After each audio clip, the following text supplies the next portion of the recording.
O tarô é um conjunto de 78 cartas, divididas em 22 arcanos maiores e 56 arcanos menores. A palavra arcano significa algo que é secreto, misterioso. Cada carta possui um significado simbólico e uma imagem que representa um aspecto da vida humana.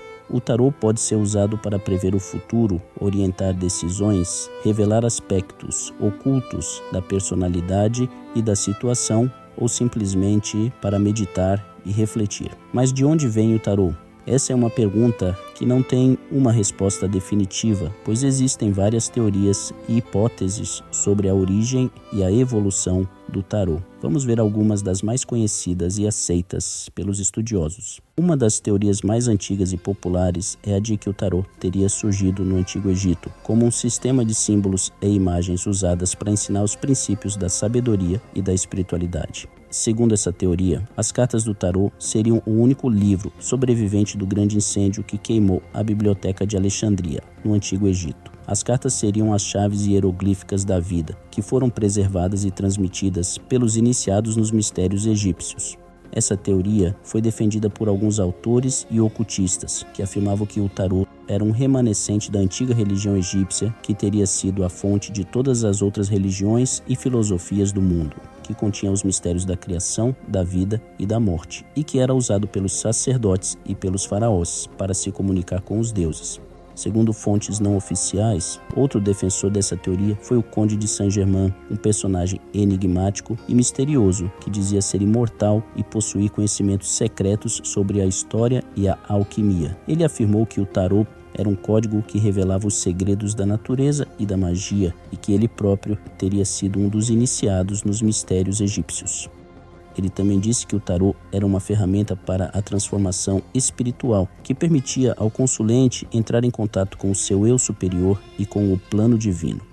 Essa teoria do tarô egípcio também influenciou alguns baralhos e sistemas de interpretação do tarô que buscaram incorporar elementos da cultura e da simbologia egípcia. Um exemplo é o baralho de tarô de Thoth, criado pelo ocultista inglês Aleister Crowley, criado em 1969. Esse baralho é baseado na mitologia e na cosmologia egípcia e apresenta imagens e nomes inspirados nos deuses, nos rituais e nos hieróglifos egípcios.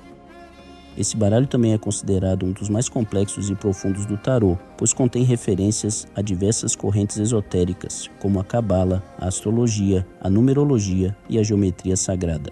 Apesar de ser uma teoria muito difundida e atraente, a origem egípcia do tarô não possui evidências históricas ou arqueológicas que a comprovem. Não há registros de que os antigos egípcios usassem cartas para jogar ou para adivinhar, nem de que existisse um sistema de símbolos e imagens semelhante ao do tarô. Além disso, não há nenhuma relação direta entre as cartas do tarô e as letras do alfabeto hebraico, que teriam sido derivadas dos hieróglifos egípcios. Portanto, essa teoria é mais uma especulação do que uma realidade e deve ser vista com cautela e senso crítico. Mas isso não significa que o tarô não tenha nada a ver com o Egito, ou que o Egito não tenha nada a ver com o tarô. O Egito é uma das civilizações mais antigas e fascinantes da humanidade e exerceu uma grande influência sobre a cultura e a espiritualidade de vários povos e épocas. O Egito também foi um berço de sabedoria e de mistério que inspirou e desafiou muitos buscadores e estudiosos. O tarô, por sua vez, é uma expressão da arte e da alma humana, que capta e transmite os arquétipos, os símbolos e os mitos que fazem parte do nosso inconsciente coletivo. O tarô é um espelho que reflete a nossa essência e a nossa diversidade e que nos permite viajar por diferentes dimensões e realidades. Portanto, podemos dizer que o tarô e o Egito se encontram em um nível simbólico e arquetípico e que ambos nos convidam a explorar e a descobrir os mistérios da vida e de nós mesmos. O tarô e o Egito são duas portas que se abrem para o infinito e que nos oferecem a oportunidade de aprender, de crescer e de evoluir.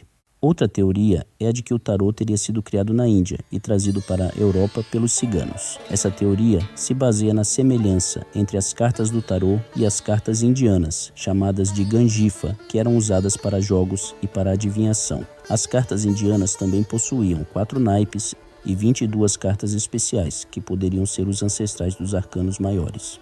Essa talvez seja a teoria menos aceita entre os estudiosos, ou até mesmo descartada, pois quando se aprofunda nos estudos e fontes dessa afirmação, acaba que chegam até o Egito novamente. Uma terceira teoria é a de que o tarô teria surgido na Europa entre os séculos XV e XVI, como um jogo de cartas divertido e sofisticado, que era jogado pelos nobres e pela elite cultural. O mais antigo conjunto de cartas de tarô foi encontrado na Itália, datando do século XV. Acredita-se que o tarô evoluiu a partir de outros jogos de cartas, que eram populares na Europa medieval, como o Trionfi, o Mamluque e o Minchiate. Essa teoria é a mais aceita pelos historiadores e pesquisadores, que encontraram evidências e documentos que comprovam a existência e a evolução do tarô na Europa entre os séculos XV e XVI. O mais antigo conjunto de cartas de tarô foi encontrado na Itália, datando do século XV. Esse conjunto é conhecido como Tarô de Visconti Sforza, pois foi encomendado pelos duques de Milão, da família Visconti, e pelo seu sucessor, Francesco Sforza.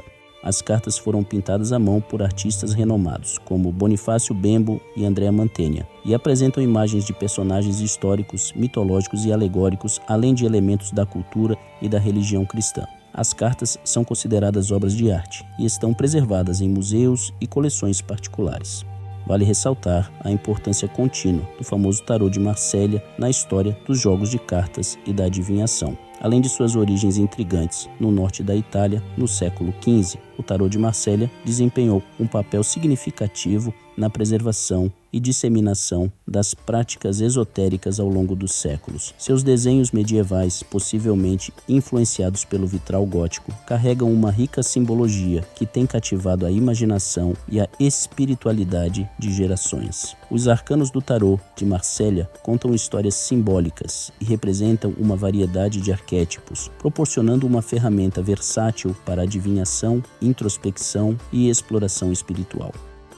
Apesar de ter enfrentado declínio em popularidade em algumas regiões, o tarô de Marsella continuou a ser uma fonte de fascínio e estudo, exercendo influência sobre movimentos esotéricos e contribuindo para a diversidade de interpretações e práticas do tarô ao redor do mundo. Sua trajetória, desde o norte da Itália até o sul da França, ilustra a capacidade do tarô de transcender fronteiras geográficas e temporais, consolidando-se como uma expressão duradoura da interconexão entre arte, esoterismo e cultura. Essas são apenas algumas das possíveis origens do tarô, mas existem muitas outras, como a que relaciona o tarô com a Cabala, a tradição mística judaica, ou a que associa o tarô com os templários, a ordem militar e religiosa que foi perseguida pela Igreja Católica. O fato é que o tarô é um fenômeno complexo e multifacetado que reflete a diversidade e a riqueza da cultura e da espiritualidade humana. O tarô se tornou mais do que um jogo de cartas e passou a ser usado como uma ferramenta de adivinhação e de ocultismo a partir do século XVIII, quando alguns estudiosos e pesquisadores começaram a investigar e a divulgar os significados esotéricos e místicos das cartas. Entre eles, podemos citar Antoine Cour de Gebelin, que publicou em 1781 um livro chamado O Mundo Primitivo, onde afirmava que o tarô era de origem egípcia e continha os segredos da natureza e da religião. Outro personagem importante foi Jean-Baptiste Alliette, mais conhecido como Eteila, que foi o primeiro a criar um baralho de tarô específico para a adivinhação em 1789. Ele também escreveu vários livros sobre o tarô e fundou a primeira sociedade de tarólogos da história. No século XIX, o tarô ganhou ainda mais popularidade e prestígio graças ao trabalho de dois ocultistas franceses, Eliphas Lévy e Arthur Edward Waite. Lévy foi o responsável por estabelecer a correspondência entre as 22 cartas dos arcanos maiores e as 22 letras do alfabeto hebraico, e por relacionar o tarot com a Cabala, a astrologia e a alquimia. Waite foi o criador do famoso baralho de tarô Rider-Waite, em 1909, que se tornou um dos mais usados e influentes do mundo.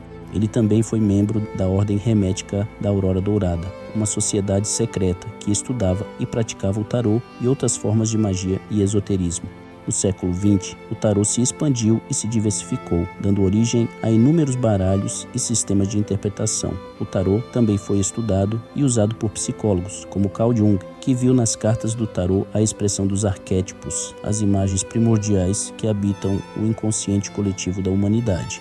Hoje em dia, o tarô é uma das formas mais populares e acessíveis de oráculo, que pode ser consultado por qualquer pessoa que queira obter orientação, conselho, inspiração ou autoconhecimento. O tarô é um espelho da alma que reflete os nossos medos, desejos, sonhos e potenciais. O tarô é uma linguagem universal que fala ao nosso coração e à nossa mente, através de símbolos e imagens que nos conectam com a sabedoria ancestral e com a intuição divina. Espero que você tenha gostado desse vídeo sobre a história do tarô. Se você gostou, deixe o seu like, compartilhe com os seus amigos e se inscreva no nosso canal para receber mais conteúdos sobre esoterismo e misticismo. Até a próxima!